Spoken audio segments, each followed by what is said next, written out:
Well, good evening. Well, it's still evening, it isn't morning.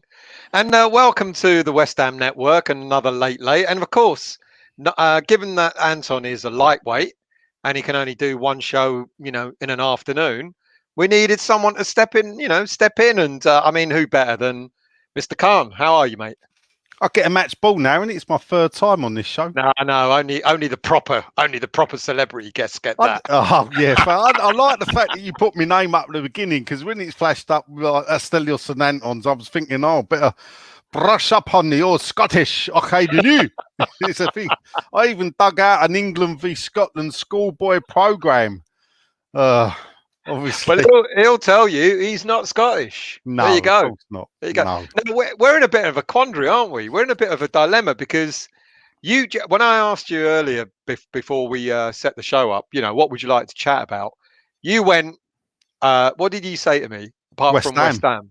Old grey whistle test. Old grey whistle test. So, unbeknown to me, old grey whistle test is on tonight. On BBC 4, and when you mentioned it to me, I didn't realise that's why you made reference to it. Well, I'm nothing but I like to link in with relevant stuff. And then this is how much I love West Ham. I've dragged myself away from reminiscing about music I used to listen to. All right, well, I mean, you're going to know this, but who's this person? That's Whispering Bob Harris. Weren't they very good to listen to? And up next will be Alice Cooper. Right. I didn't know that the old grey whistle test only finished a couple of years ago. I thought for some strange reason. I know. I thought for some strange reason that it finished something like 10, 15 years. I don't know why. But they brought it back. I don't think it continued. What happened is, so you see, still, if you'd have clicked on at like 9 o'clock and watched yesterday, I would have known. Whistle test. Yeah. While I'm going to speak like I'm the font of all knowledge here, I've just watched the history of it. So actually, they've just played it out for me. Basically, I think it got killed by the tube. So, what a pile of shit that was. Oh, no, come on. I used to watch it religiously and always at the end of the tube go, fuck me, that was shit. I'll tell you what, they're one of the greatest performances ever performed by a band in 2.5 minutes. Go on. The Smiths doing Panic on the tube. All right, I'll give you that. I'll give you that. The old Mozza, mate. I'll give you that. He's got his Death Aid in, and he's got the little kid on the side and everything, and I'll give you that. Now, I mean, I know it's a West Ham channel, but as we say on a Friday night, after a beer or two, it's anything goes. So that's why we decided to indulge ourselves. So I'm going to indulge a little bit longer. What year did it start, and what year did it finally end, the old grey whistle test? You're going to, because you've seen the history of it, you're going to know. I'm pretty sure it started in 71. Yeah. It finished, I thought, around 87, 88. Andy Kershaw. But then they did a reboot, because they sort of dropped the old grey bit and it just went to whistle test. Which is when I started watching it. And you had a couple of pretentious Guardian journalists, probably called Mark Ellen and another bloke whose name. But I mean, and then you used to have Andy Kershaw. I used to, as a little kid, first thing I remember seeing, I see a clip of Blondie. Right. I think it was the first time I remember seeing. Well, you know what? Ironically, I remember it when it was the old grey whistle test. It used to be on late at night. It was BBC 2. I can't remember what night it was. I'm going to say it was Friday, but I might be wrong. And I used to watch it. I used to watch it as a kid in the 70s. I used to watch all these bands, on it, and it was just one of the best shows. I think that if there's anything remotely close to it now, it's what's his chops?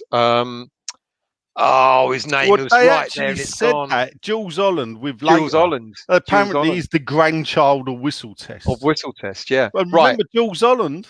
Used to present on the tube with Paul Yates. I know, that was a shame, wasn't it?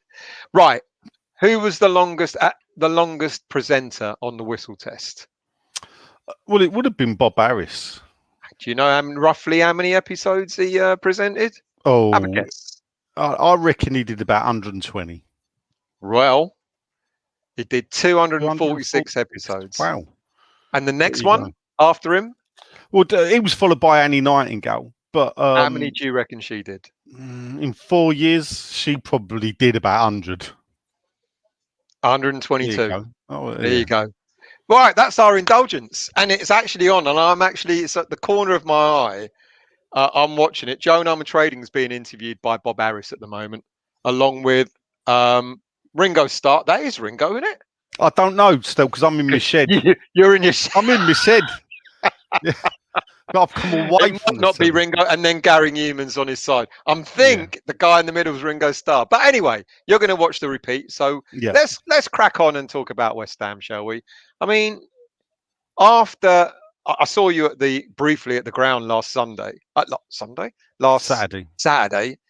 for Southampton, and we kind of walked away from that thinking, well, a point's fair enough, but it wasn't the greatest of games, and I don't know what were you thinking before Europe after the performance that we put in? I mean, on the drive back with mate, you think, well, if we can't beat Southampton, what chance have we got against a team like Zagreb? And as I said yesterday, I didn't know much about Zagreb, so I expected a team to be better. To be honest, and I think it was a bit of both. They probably weren't on their game, but bloody hell, were we on our game? Bang on. So therefore, after the Southampton game, for me, a point is well deserved. I think I went to in a period between 1989 and 1991. I think I attended like 16 or 17 away games without seeing West Ham win one. Now, me and my mate, we travelled the country, including like Oldham and shit like that. Yeah, and boy, did we struggle. And it was funny. I think we finally broke the hoodoo, beating Sheffield United, where I got told to fuck off by a 10-year-old kid with his mum, who smacked him round the head because I turned the wrong way down the street, where I was met upon about 1,000 Sheffield United fans while in my West Ham shell suit. If a seagull could fucking throw up West Ham, he did it all over me in my shell suit tracksuit. Fucking shell suit. Was it nice and shiny? Oh, mate, this is 1991. It was like that. It was very shiny. It was all crisscrosses and everything. Did it sort of like when you moved a little bit? Did it sort of brush up on the nipples and stuff like that? Shell suit wanker. That would have been me now. That's what they would have said. The fucking state of that as he's come out with his shell suit. I bet knowing you've still got it, haven't you? I bet you know what? Actually, I haven't. I've got a photograph of me, but I won't show it because I actually had hair of the fashion of early 90s as well. So it was all back to here. It was when I used to drink, smoke, and take a lot of other shit. And well, we all did in the early 90s, didn't we? So and travel the country watching West Ham get beat. Do you know when I did the thing with you guys on more than just a podcast? You were asking me about my early days. The one thing I avoided to say was when I had a big gap in going to watch football. Was I used to go an awful lot of dues, and I didn't have time. I couldn't wake up for a game on a Saturday because I'd still be out somewhere, But that's the way it was in the early 90s, wasn't it? Well, I mean, no, still, because I did used to wake up. So Friday night for me and my mates, we would have a few drinks, probably in Barking, head up to the Marquee Club for me, which was on Charing Cross Road, which is now a Wetherspoons pub. Fucking sacrilege. Fucking sacrilege. So, but we used to go to the Marquee Club.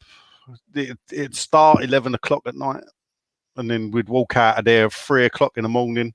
3 o'clock? It was just starting at 3 o'clock. Night bus. or night bus, even standing 45 minutes once at a bus stop, waiting for the night bus to come. And this woman walks up, stands there, looks at it. She's drunk as a skunk. It is funny because we're standing at Trafalgar Square waiting for the N95. And we'd been there 45 minutes. And she says, "Is that sign right?" And I said, "What sign?" She said, "The one that says this bus stop's closed." And I looked at her and I went, "Do you think we'd all be standing here if this bus stop was closed?" And she went, "Oh," and she went and stood in the queue. And I walked so I don't know how to look. And then I'd noticed I hadn't seen one bus come this way. And you could see the buses all going down there. And I went to me, mate, just come for a walk round here. The fucking bus stop's shut. Stop. I think we got in at like 5:30. It was about 5:30 in the morning. I got in. So, 6:30 in the morning, my daughter was bouncing up and down on my head. And you still made it to the football match? Yeah. Still, yeah. Well, maybe you didn't take as many drugs as I did then, because I could never make it to a football match. You know, I tell you how dedicated I was back then. I had to go to Scotland to work for the day. I left 7:00 at night on the Thursday, kipped in Carlisle, went to Glasgow, Edinburgh, Aberdeen, picked my money up in Perth, and that's 9:00 at night on Friday in Perth. And the bloke says to me, "I've sorted hotels out if you want." And I went, "No, you're all right, mate. West Ham's playing Newcastle. I need to get home." This is 9:00 at night in Perth. I got home at 4:30 in the morning. My mate had the right because he didn't go West Ham. He wanted to go to the hotel. I said, "I don't give a fuck, mate. We're going home." That was my day's work. Glasgow, Edinburgh and Aberdeen. And to be honest, we only went to Aberdeen because my mate turned around and looked at the map, said it's only up the road, and we drove out, across the Forth Road Bridge, up. People know Scotland, you drive through Dundee, past Dundee United Football Club and Dundee Football Club, which are right next to each other, out, and then we see a sign that said Aberdeen 90 miles. And I looked to my mate and said, "You said this was up the fucking road, been going an hour and a half." He got the map out and he went, "Yeah, Dundee, you said." I said, "Aber fucking Dean." Fucking hell. Do you know how long we were in Aberdeen for? Honestly, no word of a lie. Do you know how long we was there for? 10 minutes. Fuck's sake. 10 minutes. Job done. In, out, bang, bosh. Thank you very much. Oh, fuck me.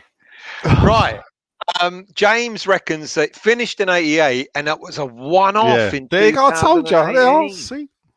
See, I'm going to give it like the big I know, but actually I've just watched the history.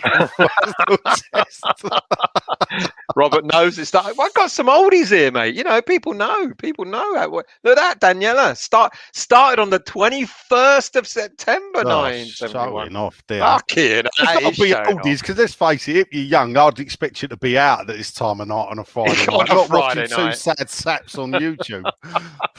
So let's get back to the football. So it took you ages to see an away game win, and then after the damp squid on Saturday, up we came against Zagreb, and fuck me, did we? What a performance! Yeah, I mean, from the start, you know, the pressing was just there. We were closing them down. Perhaps it's a very uncontinental style. I thought it was a type of football that they played on the continent, but it seemed to me that they didn't know how to deal with it. Yeah. Did you expect Moyes to play? Sorry, was that video a bit long?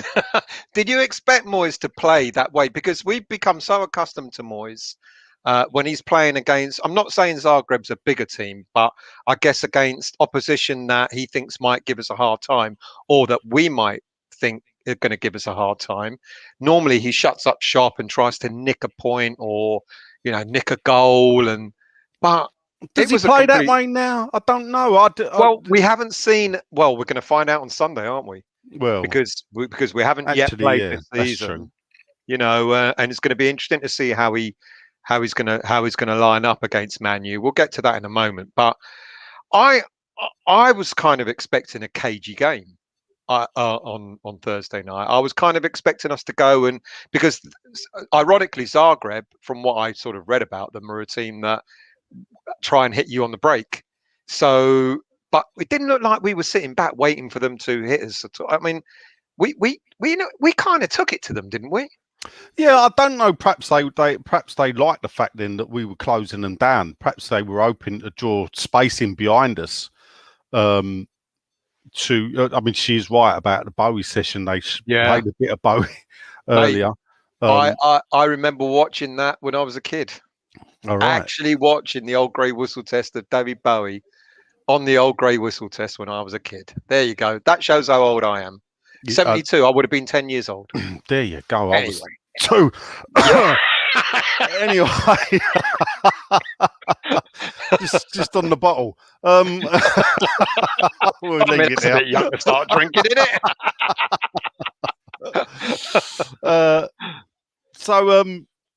Yeah, perhaps Zagreb were hoping to exploit. Perhaps they looked at it and thought, oh, they've put out, perhaps they thought Fredericks they could target. He's not really been seen in NA, and the pace of Fredericks, I think, was one of the big pluses from the night. Yeah, because a lot of plaudits have been given, obviously, to Antonio for scoring, and the way Declan, bossed the game and all that sort of stuff. But I want to focus a little bit on the players that a lot of fans will turn around and say, "Fuck me, why are you playing him?" And there were a few players that a lot of people would have looked at and gone, well, that looks a bit weak. First one, Lanzini. I mean, because we're going to get to Fredericks last out of this lot, mate. How many? I know he was wrongly booked for the first challenge and wrongly not booked for the second challenge. Do you think he's done himself? Has he enhanced himself in any way to show that he might be back to the sort of Lanzini we once knew, or do you think he didn't really show much? What you got to cling to is the old saying that class is permanent, form is temporary. So if we do work off of that analogy, that he's still got the talent, he's just got to find it within his locker. And the football is littered with players that have struggled to come back from the injury that he had. Some have never made it back. So, perhaps the fact that he is playing, we should be, we should all be happy about it. And pleased, and this is the thing is, West Ham fans, if you look, I think it was a couple of weeks ago, people were decrying this is one of the, this is such a weak squad. If we don't, the people 2 days before deadline day, if we don't sign anyone, we're in danger of being relegated and blowing our chance in Europe. And yet on deadline day, we brought in a couple of players. So there's not much different. One, we've still not seen play. Kroll, I'll give you. Vlasic has only had a bit part. And yet this is the best West Ham squad we've ever had now. All of a sudden. All of a sudden. Yeah. So let's move on to... let's finish off with Lanzini. I mean, he isn't the same player as we had before. But did you see enough to suggest that maybe he's gonna be all right? He's gonna be able to play in this team, whether it be in the Premier League or in Europa in the cup games, or do you think Moyes is going to stick to him with Europa and the cup only? No, I think you can see the fact that he played 4 games unchanged. Moyes, that he's got his he's got his starting 11, and he was loyal. And this is what we've always wanted. West Ham for me was one of the big bywords was its loyalty. Yeah. And this is Moyes showing loyalty to a team and a group of players. So, which is good to like to see. But the thing about he's always contested is he wanted to bring in quality that would push those players. And and he has shown it that if a player comes and plays really well in a cup game, he's not frightened to then play him in the league game, despite the bloke that made way for the player to come through in the cup game doing nothing wrong. I mean, personally, I expect to see Kurt Zuma playing on Saturday. Sunday, maybe. I'm going to watch the reruns Saturday. But yeah, so on Sunday, give it 25 minutes. I can call it tomorrow. But on Sunday, I expect Zuma to be playing, not Dawson. And maybe, you know, I suppose there's been a few chinks in Dawson's armour recently. He looks like the Craig Dawson we sort of thought we were buying, not the one that we had last year. Yeah. But at the end of the day, you know, Dawson, we did have a clean sheet and we were still undefeated. But I think what he'll do is, having seen Zuma, and in regard, finish up with Lanzini, I think he's shown he's still got a future at this club as a player in the squad and in the team. You know, he will be there first or second change. Let's move on to another player then, a much maligned player, Diop. You know, he's shit. He's no good. We should have sold him and got the money for him when we could, etc., etc. I mean, and ironically, those who still don't like him suggested that Zuma was the one that propped him up.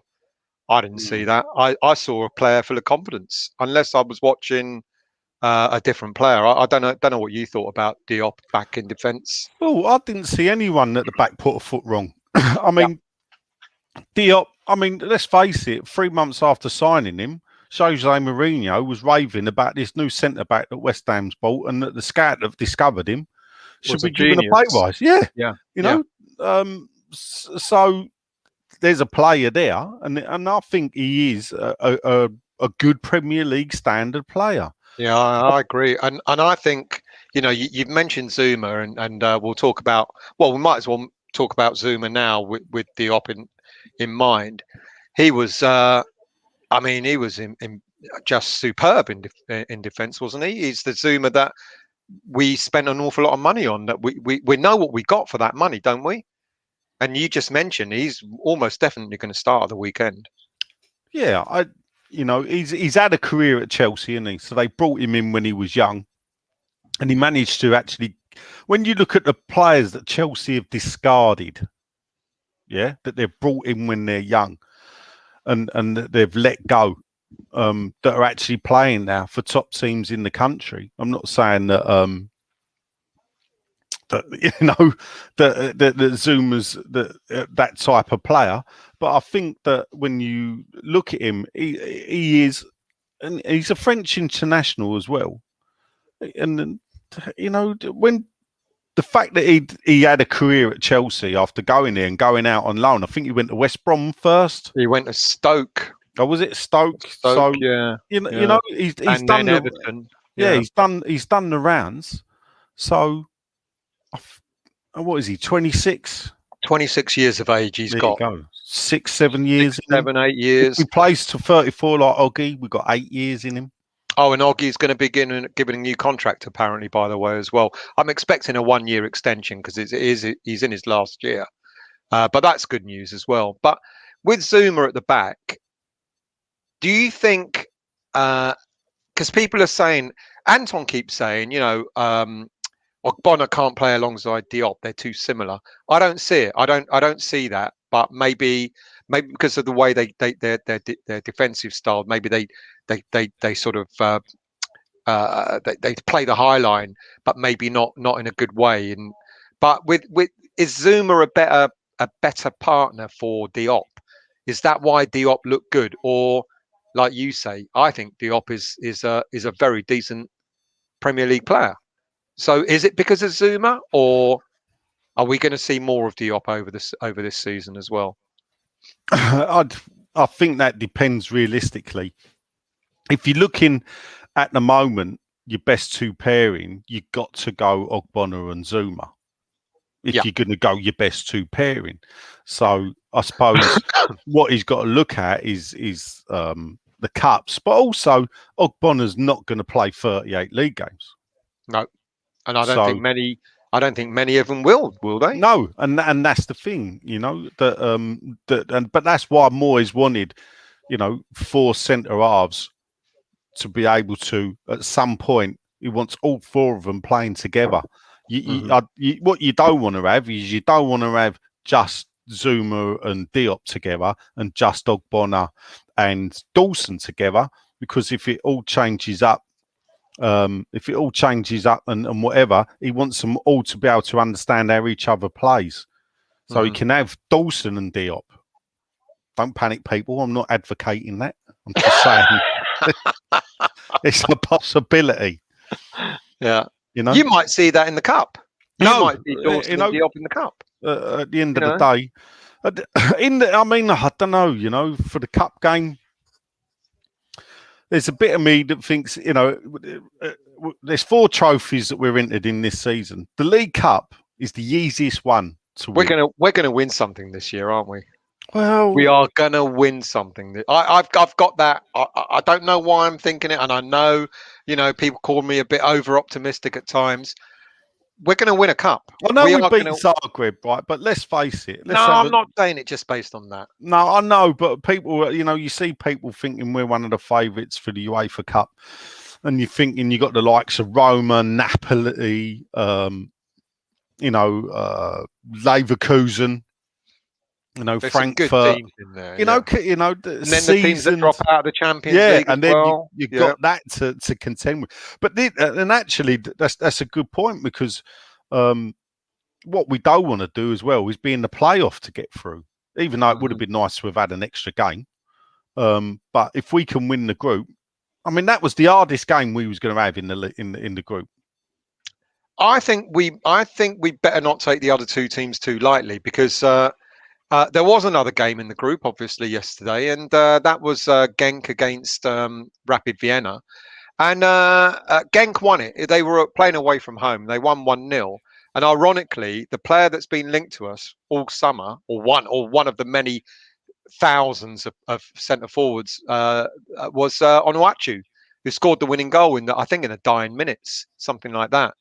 He's a massive. He's tall. He's something like 6'8" or something ridiculous, and but he's quite a player, and he scored the winning goal yesterday, and he's a player that could cause us a few problems in defence, because of even though he's quite tall, he's quite a skillful player as well. So they don't just rely on sort of lumping the ball Allardyce-esque onto his head. He can play a bit as well. Well, you say Allardyce-esque, but then again, I think we would have the top rated team for goals from set pieces, which alludes to the height. But it alludes to the height. What I was saying is that we've got in the team. So if you look, all our centre halves are quite tall, as the modern way is now. The likes of Steve Potts, 5'10", ever being a centre half, highly unlikely. Then Souček in the middle, very tall. Declan Rice, very tall. And the one thing about Declan is is that he don't get in the box so much. Often, but then again, I think with his shooting ability, I think they like him on the edge. Yeah. But look at Souček. Souček's 6'5". Yeah, and he got 10 goals. I wonder how many of those 10 he scored with his head last season. Probably about 8 of them or something. People don't realise I had this thing recently about goalkeepers when I was a kid. And, my football education started playing with top trumps. Yeah. So I knew how tall people were. And I'm pretty sure, I think I said, someone looked it up, Peter Shilton was like 5'11.5". Yeah. Clements was about 6 foot, 6'1". That's small now, but they were the tallest people. Yeah, when you look, and that's they're tall people, aren't they? Yeah. Quizzy wants an app name. Quizzy wants you to do a quiz. He wants you to organise a quiz. Basically, he wants you to take over what Russ does. So Well, I'm more the one that answers gets them right, aren't I? Rather than the other ask the questions. So we've done Lanzini, we've done Diop, and then we've just got to talk about another much maligned player, Ryan Fredericks. What a game he had, and ironically, there's been the last few outings that Fredericks has played for us, mainly a sub. Telling the season and all that sort of stuff. He hasn't done much wrong, and I'm not going to sort of brag that I called it. I said I thought Fredericks would play, but I did. I thought, and I suggested there's quite a few players in our squad that might relish European football. I think Fredericks is one of them. You just alluded to his pace. I think Lanzini is another. There are a few players that could become those, it's a bit like American football. American football, you've got your defensive part, and you've got your attacking part. Maybe Moyes is thinking to himself initially. You explain that so well, still. Yeah. Defensive part. You mean like offense and defense? The offense and the defense. Yeah. That's the one. And maybe Moyes is thinking to get through the group stages. Maybe he's thinking in our squad there are certain players that will be right for European football, and maybe Fredericks is one of those players. He had a great game, didn't he? He had a really, really, really solid game. Yeah, I mean, if you look, Fredericks and Creswell, no real international experience there. So this is a bit new for Fredericks. The thing about it is that the one thing I think about Fredericks is that he knows Koufal's the number one right back. There you go. What? So he knows Koufal's the number one right back. Soufal. Yeah, Koufal. Yeah. Even though I call him Koufal because that's his bloody name. Even David Moyes calls him Koufal. So listen back to it, yeah, people. Don't listen to the Sean Whetstones of the world who call him Soufal. Well, he doesn't know how to pronounce anyone. Yeah, there you go then. Why listen to him? I wouldn't bloody listen to him. So I'd send you a picture later of what he looked like today. Oh, I've seen it, and I've messaged Canning Town Len. I said, "You've got to do something with this photo." You know what? You've seen Top Gun, isn't it? That's Top Plum. Top. That was Top Plum. That's what he looked like. I'll tell you. What was going on with all that grease in his hair and the leather jacket?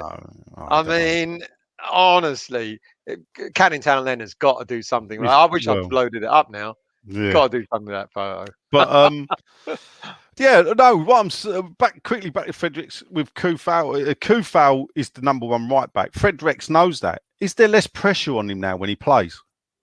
Because he knows he's not number one. Well, I don't really know. I think he's in his last year of his contract. It depends on whether, and he's 28 years of age, so it depends on whether he wants to get an exam. I think there is pressure on him. I think there's less pressure on him. I think he goes out there knowing that he's the number two right back. Whether he's happy with that or whatever, we'll see. It depends. In that respect, I agree. Yeah. But what I'm saying is he knows, so there's no pressure on the performance as such. And that way, I think he's playing better as our number two right back than when we expected him to be our number one right back. When we first seen him, the nerves, I think, got to him. Yeah. Mm-hmm. Yeah, good point. So he's got. I mean, I understand a lot of fans sort of getting upset with Fredericks and saying he's not good enough, etc. We only got him on a free, etc. But I think he's good enough and he's demonstrated that, hasn't he? Now, it's an interesting question, just going off, those players for a minute. Do you think, what a wonderful time. Good evening, Mandy. It is a wonderful time. I mean, apart from my mate Dave, who you briefly met at Southampton, Nigel, who would be the only West Ham fan I know, when we're winning 3-0 with a minute to go, he'll turn around and say, we might get a draw out of this. That's how pessimistic he is. I've forgotten what I was going to say. Anyway, let's go on to I don't know why I went on to that. Mandy wants to know, do you think Sunday is enough time for Rice and Soucek to recover, given the recent games?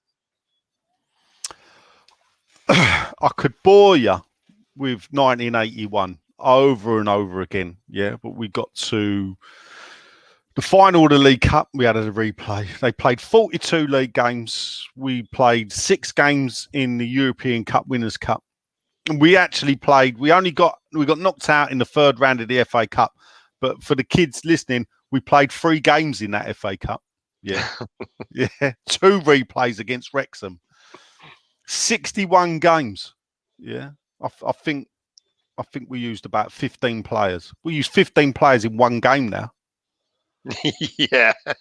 Back then, they drank, they smoked, they ate shit food and played on shit pitches. So you're telling me that the superhuman pasta eating teetotal, playing on carpets for football, can't play Thursday and Sunday, and then again in the week and whatever. They need a fucking he looked a bit. He looked knackered at the end of the game.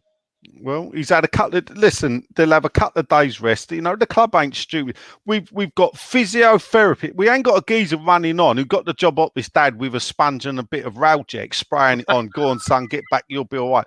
We've got physiotherapists, dietitians, fitness experts, blah blah blah. You know, they've got to know all this. This is what we're paying them all this bloody money for, to make sure that these footballers are conditioned in a way that they should be able to play. They should be able to play. You know. So 4 games in 12 days.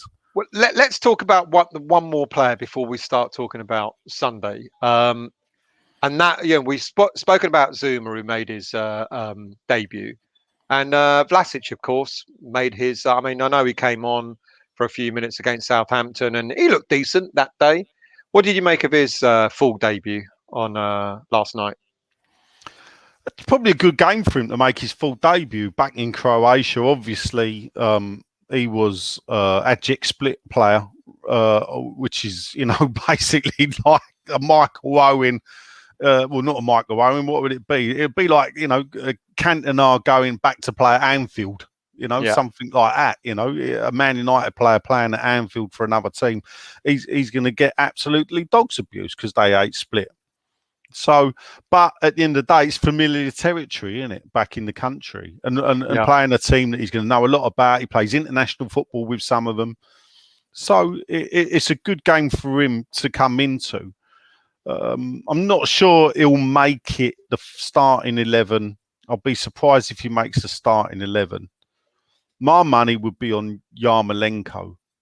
I know a lot of people saying Bowen, yeah. But, Well, that was the other thing I was going to ask. It's a great link. Sorry? Great link. Great link. I'm not a pro. I know. You're an ex. Yeah. Professional. I think it will be Bowen on Sunday who will start up front. You reckon Moyes is going to go for Yarmolenko? I would give it to Yarmolenko myself. Do you think Bowen will start out wide as he normally does? Then? Yes. That's what I'd be looking at for That's Bowen. Interesting. Let us know what you guys think. Who do you think is going to start up front? Because you look at that team who did very well on on Thursday, and you would argue that most of them did better than some of the players who played on Saturday against Southampton. So let's start right at the back, because I know we've had this debate already. You reckon Fabianski's still going to play in goal on Sunday? Yeah, Fabianski in goal. It's interesting. I don't cringe, but Masuaku obviously getting on. Will he go with Creswell? I think he will go with Creswell personally for Sunday. And then I think he'll have Ogbonna and Zuma with Kufau on the back. And then,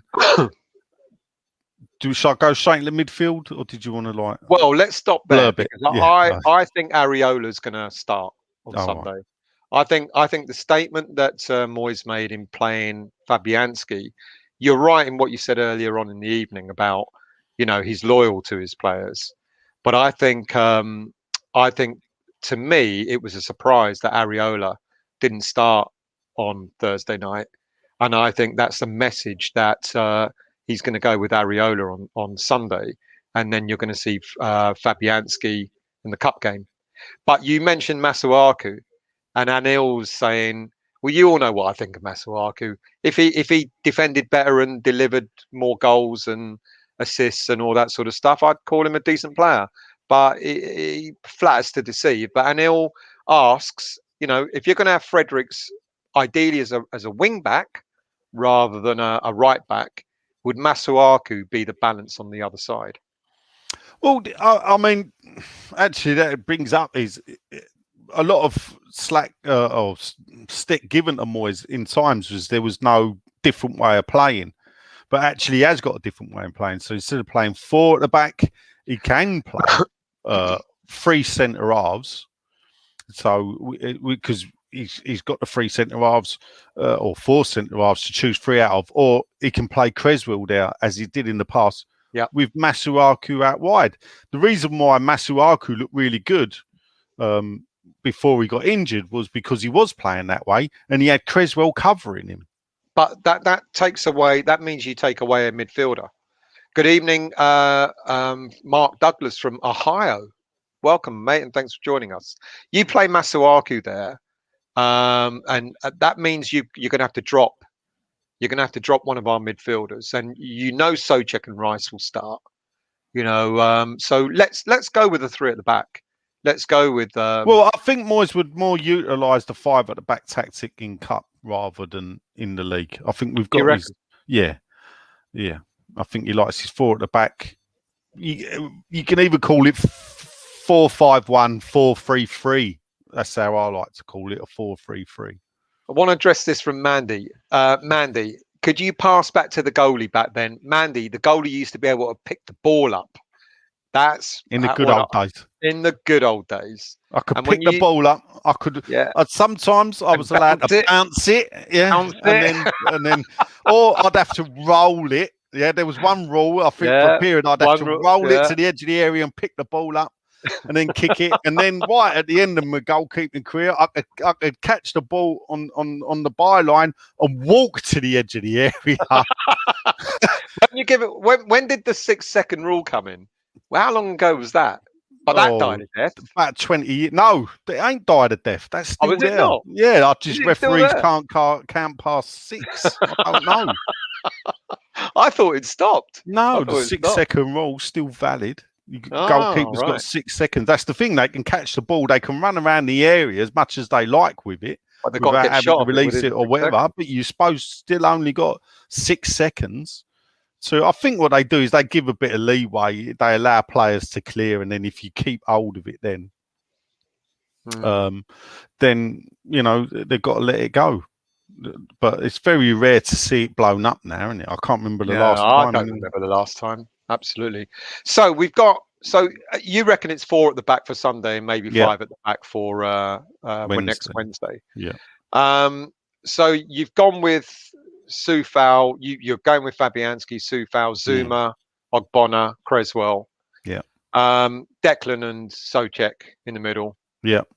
So that leaves us with the 3+1 or the 4 up front. Yeah. Or whatever you want to call it. Well, we know Antonio's out. Yeah, I'm going Yarmolenko up top. Yarmolenko, yeah. So then the other 4, I suppose, or the other 3. 3. Yeah, the other 3 obviously will be Ben Rama, Fornals, and Bowen. So who misses out? I'm trying to work out who misses out of all that. Oh, Vlasic. Well, Vlasic, yeah. I don't think he'll start. Would you guys be happy with that? I mean, people will say we're going to throw. I mean, I'm not saying they're right. But people will say we're throwing the game away by putting Yarmolenko up front. But he's proven in the Euro. Before the game, people were slagging off the fact we were playing Fredericks at right back. That's exactly true. And I watched it in the chat. I actually did watch that show. People were having a little pop before the game about Fredericks. So, a lot of people say a lot of stuff before the game, innit? And Neil reckons that Vlasic is already more trusted than Benrahma. So, Neil, do you think Vlasic will start instead of Benrahma? Benrahma came on. He was all right. He didn't put himself to shame last night, did he? He seemed decent enough. Yeah, I don't know if Premier League football caught him out of it. Whether the jump from Brentford. But it is another one, because if you remember, it was almost like mirror imaging of what happened with Fornals. When Fornals first came to the club, people were on his back a bit, wondering if he was going to make it as a player. Yeah. We'd bought this Spanish under-21 player. He'd looked good in that tournament. He'd had that under-21 tournament in the summer when it had already been announced he was joining us. And he looked absolutely outstanding. Mm-hmm. And he came to us and blew it on cold. But, some players do struggle to settle into the Premier League. Mm-hmm. And get to the pace of it straight away. But look at Fornals now. What a player! What a player! I mean, we got to wish Billy Bonds happy birthday, 75. Birthday, 75. Well, 30 it's seconds just to go, finished, and it'll be Yeah. Well, I lied 30 seconds to go because that was already turned 12. But yeah, and Patrick reckons Bowen will play up front. Mandy reckons that Vlasic will play the false number 9 with Bowen and Benny behind. Epic, last time we played with a false number 9. When was the last? Do you remember the game? The game against Spurs? Yes. Who played Ravel Morrison game. And who was the manager at the time? Yes. Darth Vader.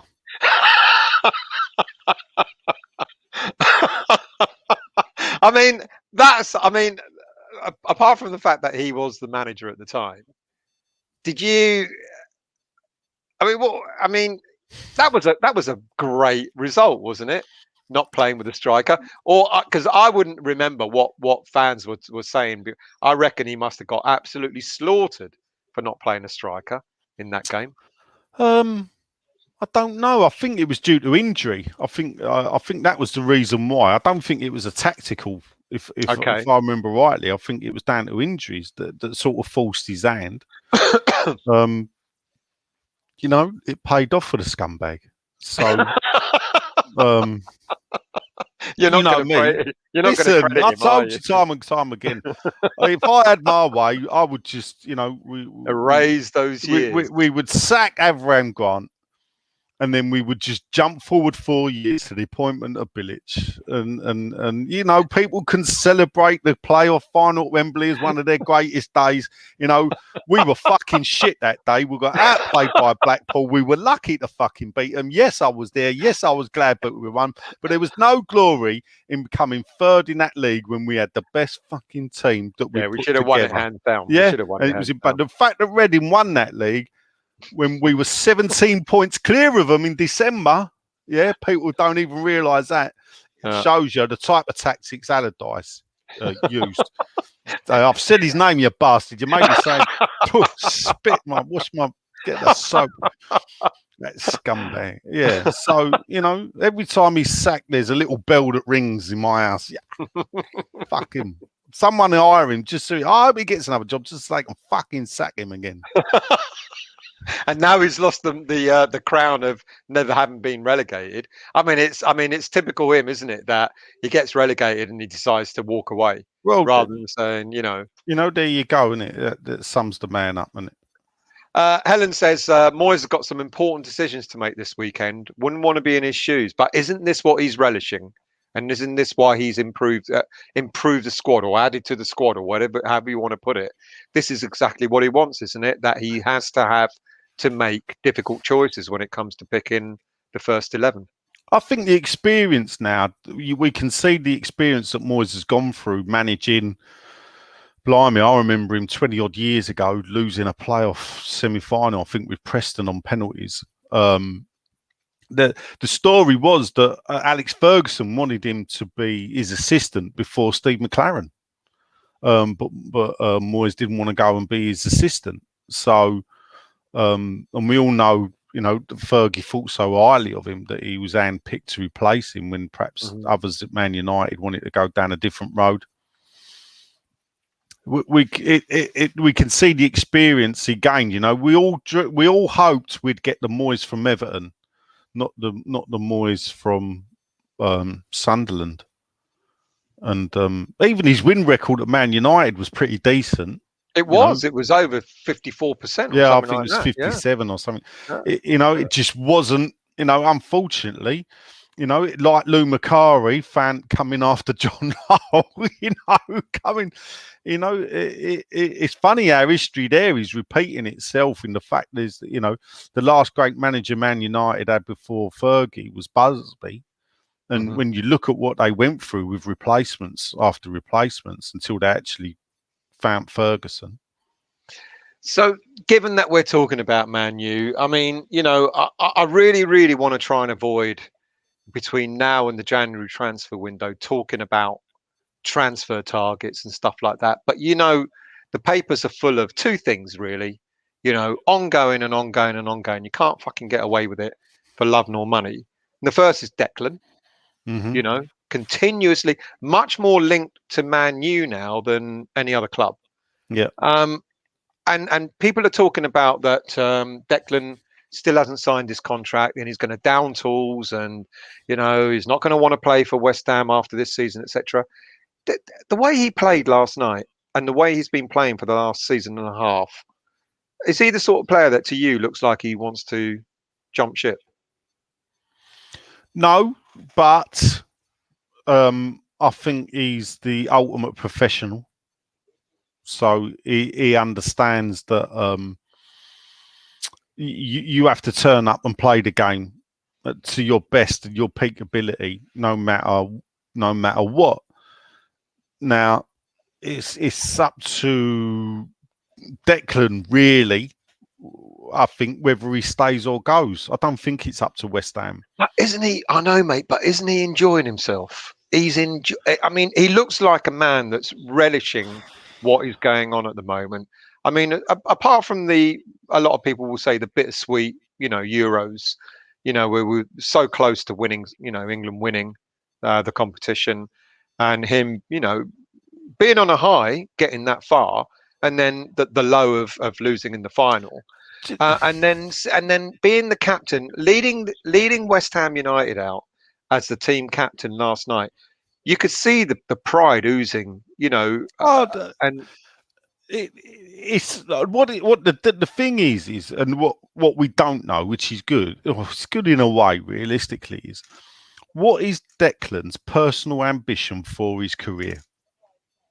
Yeah, is it to win the title, win medals, or would he be content? Now, if Declan Rice stayed at West Ham till he was 31, 32, even Bobby Moore left and went to Fulham. So let's just take that. Yeah. The thing. Is that good enough for him? Because imagine what his status will be. Now, what I'm alluding to is imagine what his status will be if Declan Rice played for West Ham till he's 30. That would have meant he'd done 13 years in the first team at West Ham. Imagine his status, because he's as loved now as Mark Noble is now, and Mark Noble's just done 18 years. Yeah. Mm-hmm. And therefore, no slight on Mark Noble, but obviously he's not the ability wise, he's not the greatest, is he? He's loved because he's player. He's a decent Premier League player. He was never going to make it as an international. But a lot of people talk about Declan saying, like, he's young, he wants to win trophies, etc., etc. What would be sweeter? What would be sweeter? We all know he's a Chelsea fan. We know that. But what would be sweeter for Declan Rice to walk into a multi-million-pound team and win the Premier League or the Champions League, or winning the Europa Cup with West Ham United, leading that team out and getting us to the Champions League and going, this is what I've done with a team that no one fancies to win anything. Wouldn't that be for him a massive achievement? Almost anyone can walk into a multi-million-pound team and win trophies. You're buying those trophies. Whereas with West Ham, you're not buying them, are you? It's graft. And wouldn't that be a lot sweeter for him? I know it's a thing. I think if he'd been born and bred like Mark Noble, a West Ham fan, I don't think we'd be having this conversation. I think because we know that the history of Declan and his family, I think without doubt you can see the boy loves this club. Yeah. But at the end of the day, there's a personal ambition in him, and it's evident. And I criticised him at the time, and I still stand by it. To pull on an international cert and sing that national anthem, and then say, actually, I'm going to go and play for another country because they're better than you. Yeah, that for me says the boy's driven by ambition, and therefore, if he can turn his back on, and let's face it, he played under 15s, under 16s, under 17s, under 19s, under 21s, and 3 full games for the Republic of Ireland. So they'd invested in the player as a youth, only to see England get the benefit of it. Yeah, I get that. So you think if he does that for the national country, he ain't going to bat an eyelid doing it. No, you know, we're all guessing here. You know, this is just my point of view, and this is the thing. I look at it and think, if a man can walk out on a country, he can walk out on a club. Yeah, good point. I guess good point. I don't know. I'm hoping I'm hoping that doesn't happen. Obviously, we know that Declan will. You know, I mean, the speculation about him leaving, you know, and going to Man U, etc. It's just amazing, isn't it? The first story we read when the transfer window closed was Declan's on his way to Man U. You know, and that was a day after the transfer. Again this week, I think I read Ole Gunnar Solskjaer. This is number one target. Yeah, was upset, you know, that Man United hadn't gone after Rice efficiently, and you know, it had it out with the people that run the transfers at Man United, why they didn't go after Rice, blah blah blah. You know, and it's a weird thing with Solskjaer because it will always be the case, you know, he can win every game, but as soon as he loses one, then the papers will start talking about the next Man United manager. Because at the end of the day, you know, he's just lost one game this season from a bad back pass and having a bloke sent off. And all of a sudden, they're hiring Antonio Conte, if you believe some newspapers. Yeah. And then, of course, the other continuous story is, and apparently Lingard is ramping it up, isn't he? Today, that Lingard is likely to start against us, whether it be on Sunday or And but the stories ain't gone away there. Apparently, Moyes has come out and said, you know, he spoke to Ole at the beginning of the transfer window, and Solskjaer made it clear that he didn't want to let Lingard go. Didn't he speak to Lingard? Didn't he, just before deadline day? Didn't they have a meet up? Didn't they? Wow. I'm sure I read on a certain website that they'd put a story out. What? You don't mean Clara and Hugh, do you? You know I don't read that. Well, I remember the whole story you told me behind it all. While we were sitting in the supporters club. Yeah, it was quite funny, that, wasn't it? Yeah. Oh no, it was the pub afterwards, wasn't it? It was the pub. Yeah. And then the next day we found out that someone was on his way to Reading, nowhere near London. Nowhere near London. Yeah, it's strange, that, wasn't it? That was hilarious. But it didn't stop a certain person writing the story, did it? There you go, innit? It didn't stop a certain person writing the story. Lingard, I mean, do we care now? I mean, we've got to focus on our season, haven't we? We've got to not worry about transfers and all that sort of stuff. Do you know what? Sorry, I'd see where we are in January before going in with a cheeky bid, because at the end of the day, we see what he did to us last season, and you know, and he took us within one win, a Champions League football. You know, so there's, you know, if we can easily point at the 2 Newcastle defeats straight away. You know, the draw with Brighton. Yeah. You know, them type of results that where you think, well, how come, you know, we've done that? So, who knows? You know, perhaps he could do it again. If you look, you know, he's scored for England, scored for Man United. You know, he's still in a good vein of form. If he's not getting the games at Man United, you know, we you know, what are you going to do? Let him go for nothing, or are you going to take our 5 million? You'd take at least 5 or 6 million, wouldn't you? And let's move on to Saturday. Anil is asking the question: is it a free hit? No games are free hits anymore, are they, for West Ham? Or are our ambitions greater than that now? No, I don't think it's a free hit. Strangely enough, I think if you look at the results so far, so against the teams we've already played, I think we're 3 points in credit. So even if we lose against Man United, we're 3 points in credit. So if we match the results that we got this season against last season, from now on, hence we would finish season 3 points better off. So I think the mentality now with Moyes is well, Noble, I don't think has turned down any big clubs, has he? It's only Stoke City that ever came in for him, isn't it? There you go, isn't it? You know, that says it all. No, you know, So in regards to Man United, I think that we can. I think they'd. I don't know. After the defeat, the thing is, it's the Ronaldo factor, isn't it? Yeah, it's funny that I thought him coming back to the Premier League was the wrong move for him, because I just thought it was going to be too pacey for him, and he's already proven everyone wrong. But let's hope he has a shit game on Sunday. And but no game for me anymore is a free hit. And this is kind of said it a bit earlier on about what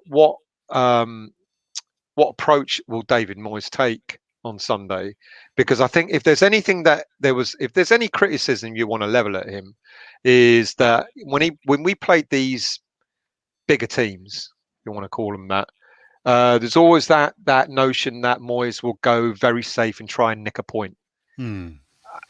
But do you think? I mean, he's going to want West Ham. He's going to want West Ham to give the fans something to really cheer about. I mean, think about it. Sunday afternoon, we're going to be welcoming the players back after a great performance in Europe. The fans are going to be up for it, so we expect to see a performance on Sunday. We always do. We always expect to see a performance, but do you know what I mean? We're not going to want West Ham United to sit back and let Man United dictate the game, are we? No, I mean, it's hard to explain. Shitter West Ham teams have beaten better Man United teams. Yeah. We've always had that ability to turn them over, and especially when they thought they were at their pomp. So this, while we got to hope for it. I mean, Moyes is, it was sung Saturday, David Moyes' Claret and Blue Army. I'm always loath at times to start singing that, but I think the man's earned it, or sing it too soon. But now I think there's such a good feeling around the club, the way we're playing, the continuation of last season. Looks like it's going to happen rather than the usual. We'll have one good season, then have a couple of years laying down. So I think Sunday the fans will be singing, rather than just 3,000 at 3,000 Southampton, 2,000 in Zagreb. It's a good possibility 50,000 will be singing David Moyes' Claret and Blue Army. Sold out on Sunday. There you go. I mean, not every game sells out there still, if you believe the club. Well, no, this is what I was just about to say. It's not the official. It's not the the owners saying it's sold out. It is actually sold out. As you know, there's a little group that we kind of know about on Facebook that people are just begging for tickets, and none about. James, Lingard and 85 million in January for Declan. Fucking no way. See, now this is the thing. So, what are you valuing Declan Rice at? Well, after last night's performance, he's gone up from 100 mil to 125 mil. Right. So, and there you go, Howard. 120 mil. Right, what's the record for a midfielder? Selling a West Ham player? No, what's the record for what's the record for us selling a player? What's the record paid for a midfielder in this country? Well, if Grealish, 100 mil, right? An attacking midfielder, yeah. What? Go and have a look, and what defensive midfielders get bought for? Yeah, I know it's a massive difference. But this is why a lot of the fans from the Chelseas and the Man Uniteds, etc., go, Declan Rice ain't worth 100 mil. Well, he may not be worth 100 mil to you, but he is to us. That's the thing, So if someone, and we know. And we know that 100 mil for a defensive midfielder is a lot to ask for. But if someone's serious about buying him, they're going to have to bluff up, aren't they? Yeah, you have to set that price at the end of the day. When people go value a player, the value of the player is what the team wanting to buy him was willing to pay. That's the value of the player. So it's difficult to put a price on it. I wouldn't like to put a price on Declan Rice. The only thing I would say is that I don't know, the sour Declan Rice though could send the wrong message to some of the other players, a la the Sal of Rio did. And, and you know, I don't want to see history repeating itself. But we know it's going to happen, don't we? We know. Someone mentioned earlier, you know, the only way we might keep Declan is if we make Champions League, and even then, there's no guarantee. I don't know. Can I see him go? The only thing is because of some of the boys on the podcast, they come from the same area, so they know people that know he's well known in the area. Surrey, yeah. All them Mockney boys, and they, you know, he's quite a family man, and I think he's just had an house built in some village at that way and everything else. Is he gonna go and take all that up to Manchester? No. But we say no, but then you think as he gets older, you know, he was still young, wasn't he? We forget how young he is. He's well, this is my argument. My argument, the reason why I said, you know, sort of cheekily suggested that maybe, you know, if we do really well this season, Declan's only 22 years old. He could still leave. He could still leave at the end of his contract. He could, and he'd still only be 25 years of age. Can I answer Helen now? You can, yeah. Go on. Yeah, I mean, Antonio didn't. He made the squads. I don't think he got on the pitch. No, so he's not got. So he's not got an England cap. No. So I think there is a difference there. But did Declan actually get a full senior cap? I thought if you got a full senior cap, no. He played in 3 friendlies. In friendlies. Yeah, the reason he got to swap was because they were friendlies, and FIFA say you can play as many friendlies as you like. Right. Yeah, but the thing, as I say, is he came through the Republic of Ireland youth setup. Yeah, he played. If you look at the international representatives that he played for, it was all Republic of Ireland, schoolboys, everything, the lot, under 21s, and then played 3-4 internationals. Now he's got to stand there wearing that green jersey, and sing the national anthem. Yeah, and then for the Republic of Ireland. And Helen, you got to imagine, and what you've also got to think of and remember is the history between the Republic of Ireland and England. You know, to do that, you know, Jack Grealish. I don't know if Grealish played. I know he played under 21s. I don't know if he played full. So, yeah, but there is a difference in doing that, and frankly, if Antonio had played 3 friendlies for England and then gone to join Jamaica, I would have thought the same of him. Well, I don't care who you are. I think the first time when he was picked, he withdrew from the squad because of injury. Yeah. And I think the second time he just wasn't selected. I think he realised his time was up. Yeah. With England, that he'd missed the boat, and he wanted international football. So there you go. J7, you might not notice, but from the little Yarmolenko played, he looked quite good. I want to see him start as a striker, and it will really boost his confidence. You said that. You reckon he is going to start on Sunday? Well, he would be my choice. I'm not going to try and second guess Moyes because, you know, there's talk that Bowen, you know, generally sometimes when there's a bit of chatter that goes on in the press, you know, the press have got far better links to the club than any amateur. Here's an interesting comment. Billy Bob, as a Northern Ireland supporter, I'm fed up with Ireland stealing our players, so I laughed hard when all the pundits criticised Declan.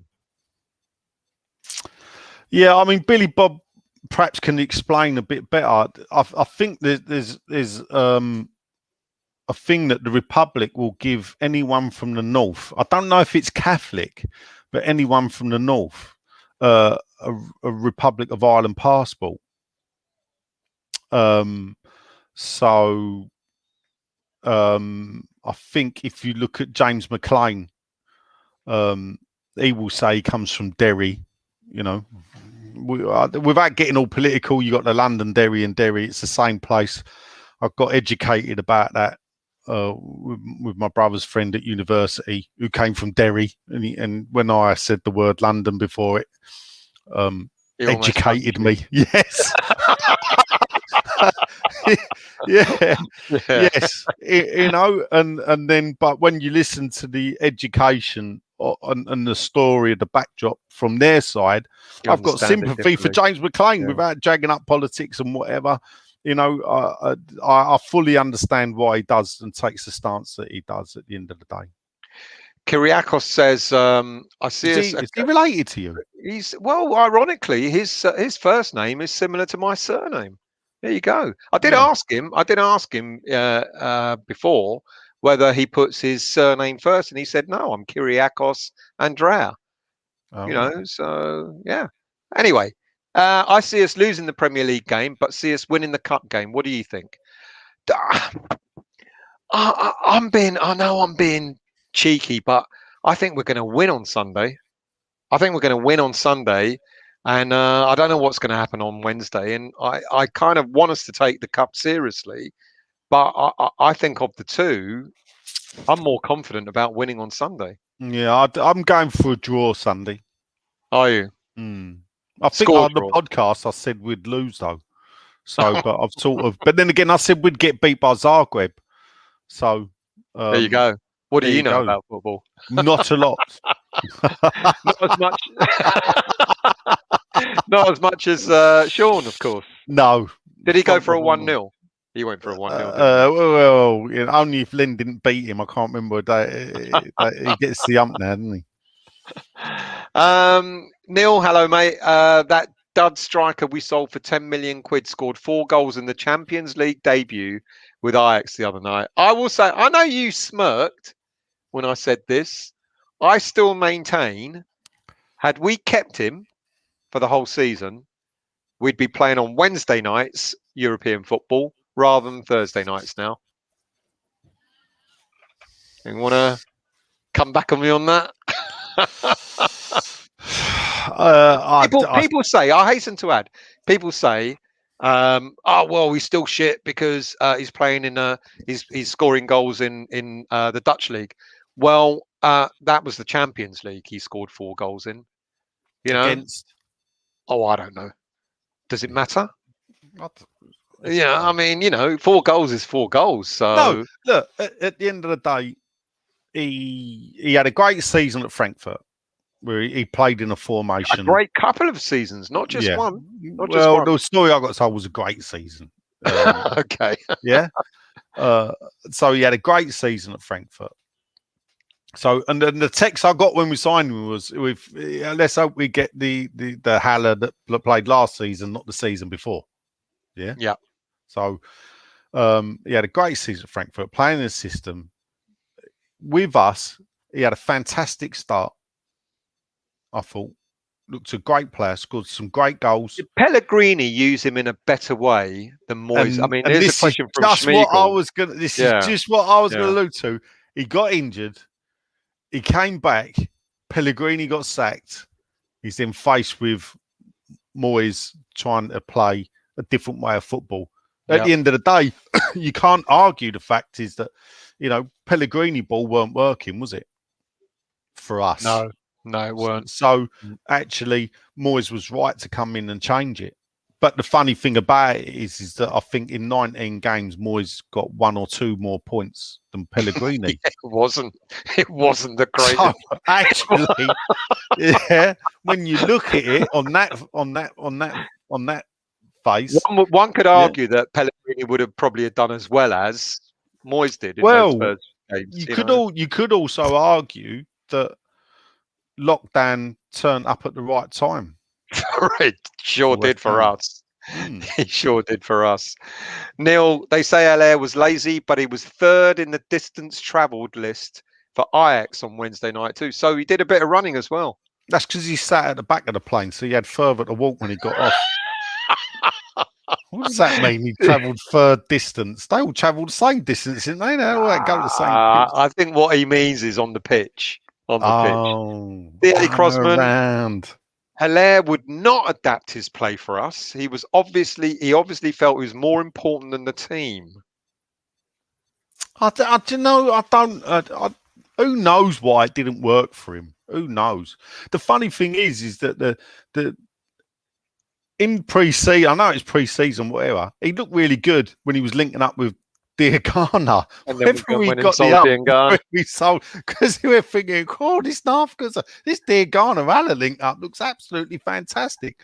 You know, I don't know. You know, people say that. Oh, didn't he score 4 goals for us in the cup? 3 goals, did he not? I think he scored something like 3 goals in the cup. 3 or 4 goals in one night. And then he started again. No, he didn't start. He came. He got 9 goals. I know they were going. He's top scorer with 9 goals, and you're thinking, well, I think 5 of them come in the League Cup. Yeah, but you can only score a goal in the games that you played in, mate. No, yes, no. I think he got hat-trick, didn't he, against Oxford or someone like that? Oh, whoever it was, yeah. And then he was used as a sub when he scored the goal against Wolves. I think our 4th goal of that night. Yeah, and he sulked. I mean, almost as if to say, "Well, look, I can do it." And then I think he was not used again for about another 5 or 6 games. No, but but then again, I think at the end of the day, there you go. It was against Hull. I tell you what, fresh fielder, his knowledge of football. I'd like to see a little quiz with the likes of you and fresh fielder and Ken Irons. He's fresh fielder Sean Cronin. It is him, yes. Oh, right. No, I just wanted. They got the same logo, part of the people and all that. So I'm just making sure. It is him. Yeah. Right. What should we finish off with, mate? Hugh, I've read it and I'm not going to mention it because it's a stupid comment. But no worries, mate. What should we finish off with? I don't know. What do you want to finish off with? Well, let's see. 2 games on Saturday. 2 games against Man United. The irony of it all. You're going for a draw and a win. Draw on Sunday, a win on Wednesday. Draw and penalty shootout, and we'll see what happens. I'm going for. We're going to win on Sunday, and have you decided whether you're going up there or not? Not yet, no. Oh well, you've got to bloody well decide, mate. Well, I think I'll decide Sunday. Right. Oh. All right. Well, I'm dabbling. Hang on. Do you know what? Because I look at the time. She don't watch this anyway. Perhaps I'll decide after I've sort of made sure. We've all got women. Come on, let's not play the game and play them with our. No, that's what you meant. That's what. Have you decided whether you're going to go to a European game abroad? The aim is Vienna because I'm going to play the birthday card because that's the week of my birthday. I'm to be there. Now the great unlock's happened. I know. The government nearer than Scotland. The government today have mentioned people that you don't have to take tests and all that crap. So it becomes a lot cheaper to travel. I can't decide. There's a bit. That's the thing, Vienna's my birthday. I'm thinking I could do that, but then you think, but Genk's just there. Genk is only across the water. There and back in a day.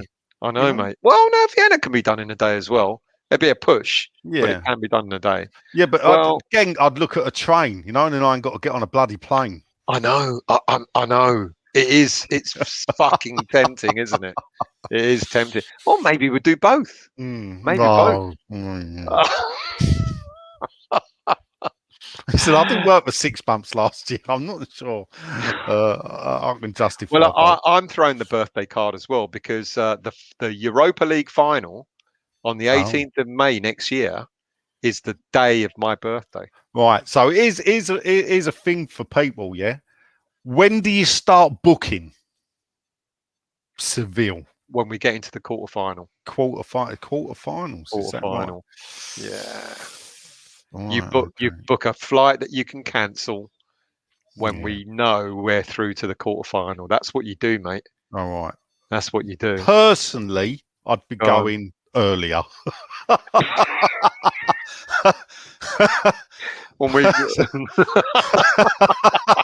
Personally, get out the group stage, see what the draw is. Let's book Seville. Fuck. See who's left. See, because then you know, innit? Then you know who's left. Yeah, that's a good point. See, it's not only my birthday; it's my big 6-0. Oh, was it? And that is a birthday present that I would love. But the missus ain't having it.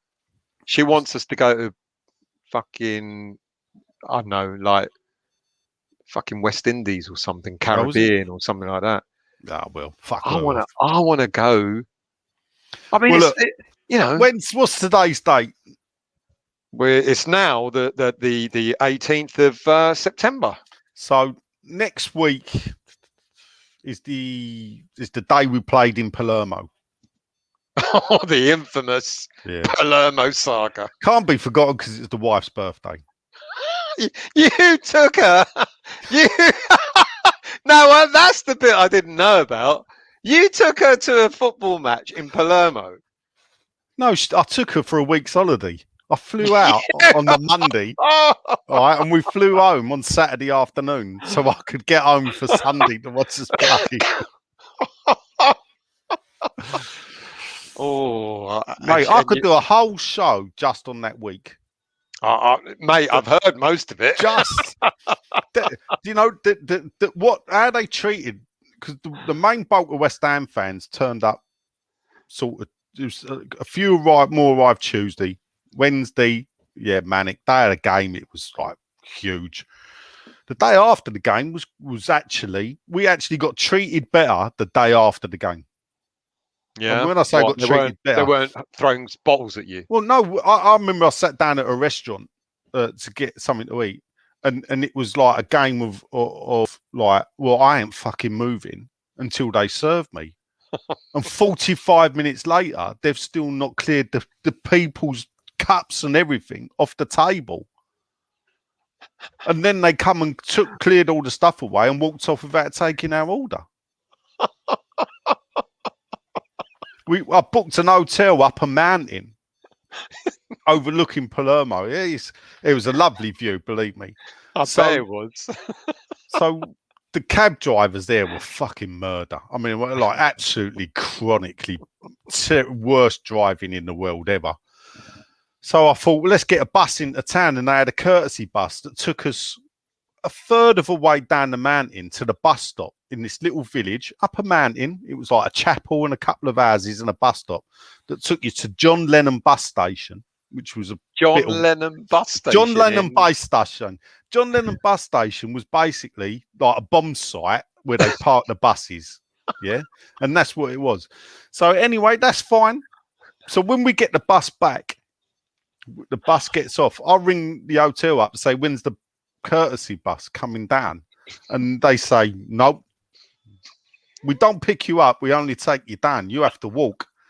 And I'm looking at my wife, and she don't walk to the corner shop, you know. And I'm looking up there, and the hotel's up the mountain there. You know, it's the type of road where you go past it twice because you have to walk zigzag. This road is a 45-minute walk from the bus stop. Fuck, you know. She Googled where to go in Palermo overnight, and gospel, expedia.co.uk said, do not go. The crime is rife in Palermo overnight, with muggings, restaurants close at 8 o'clock at night. She's like, she's looking at me going, where have you brought me to? Oh, mate, and you go away with that. Well, no, mate, no, I don't think she's ever forgiven me. Oh dear, oh dear. Well, on that note, I think we shall say good night. Thank you all very much for joining us. There's a lot of people that we haven't, said hello to. Peach, I hope you're well, mate. We got to have you on the show. God help us one day again. Have you ever been on the show with Peach? I like them sliced in sort of syrup. I can't have halves, I know it's a bit funny, and fresh peaches, mate, are disgusting. Yeah. Well, Peach is an acquired taste in his own right. If you haven't already met him, but Peach, I hope you're well. We'll get you on the show soon, mate. J7 wants to know. I mean, J7, mate, come on. Masuaku or Creswell? I mean, it's a no-brainer, isn't it? It's Creswell all day long. Creswell all day long. Thank you all. Oh, here we go. Neil Down Under. For Italian drivers whose outside their peripheral vision doesn't exist, the mirror is only to do your hair, and if you don't hit the horn every 3 seconds, your car will stall. That must have been the experience you had. Do you know what really killed me? Well, not really shit the light out of me. Is when he went in between two cars on a dual carriageway.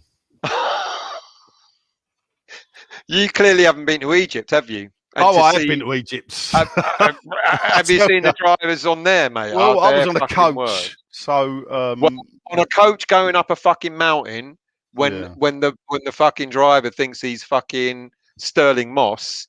Yeah, that's fucking scary. Or when the coach stops at a you know, what you call it, station, and they go, "You got 2 minutes to go and get water or whatever," and then you hear the horn going beep, beep, beep, and you're fucking running and clinging on to the fucking bar in order to haul yourself on.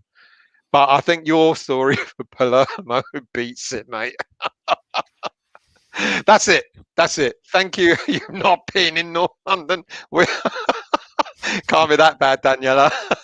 Thank you all for joining. Really appreciate Nigel. It's always a pleasure, mate. I'm going to see you Sunday night at the supporters club. Yeah, I've got my card now, so yeah, I'll be there. Yeah, and I'll definitely for an hour after. Because it's a 2 o'clock kickoff. It's one of them. It's an early one. I don't know if there's trains from where I am. So what do you mean? It's Sunday service. It's the replacement buses. So it's right. Okay. Shit like that. I got to look it. I got to do a bit of homework. So I'm hoping to be in there. The supporters club about 12:30. Yeah. Well, you know, you do realise that the Scott's coming down, don't you? Well, yes. Yeah. That's why I thought I'll get there at 12:30, not too early. He's been begging again. He's been begging, like, what time are you coming down? I said, well, you know me. Who's going to do the watch along though if he's not there? Or is he going to sit in the supporters club and do the watch along because he ain't got? It's going to be no one. No watch along. What are the 10,000? I mean, you have about. We had 10,000 the other day. You have about 10 people normally. Yeah. Oi, watch alongs. We got over 100 watching tonight at fucking 1:45 in the morning. I don't get that. Surely you lot, with the greatest of respect, have got better things to do than to watch us rabbit on. But I appreciate it. I do. I really appreciate it. I don't know what's going to happen, but you do realise out of the 10,000 that watch the watch along, 9,500 of them think they're going to watch the game live. So they get. All right. Is that what... Go on and they go. There's 3 or 4 blokes commentating. What you need to do is get yourself a little Sabutio. You need to get Ant a Sabutio team, like a pitch and everything, and get him to watch the goals, and then have like a little camera set up, and they go, "I just reenact it, and flick it." That's a fucking great idea. That is a really good idea. I've always thought that these YouTube channels are missing out a point. I've got my West Ham Sabutio team over there. I could like the thing, and you could just line them up. I've got a Sabutio pitch and everything. We've got my table here. We could set it up. Just do a replay. Reenact, like flick that, look at that. Oh, what a goal! Bang! Yeah. Right. Thank you all for watching. Much appreciated, Nigel. I'll see you Sunday. Yeah. Have a good weekend, everyone. For those of you who are going to the supporters club or going to the game, you know, if you do see us, come and say hello. Mine's double rum and coke. And Nigel normally has a pint of lager. So there you go. All set. We'll see you all. Have a good night and see you on Sunday.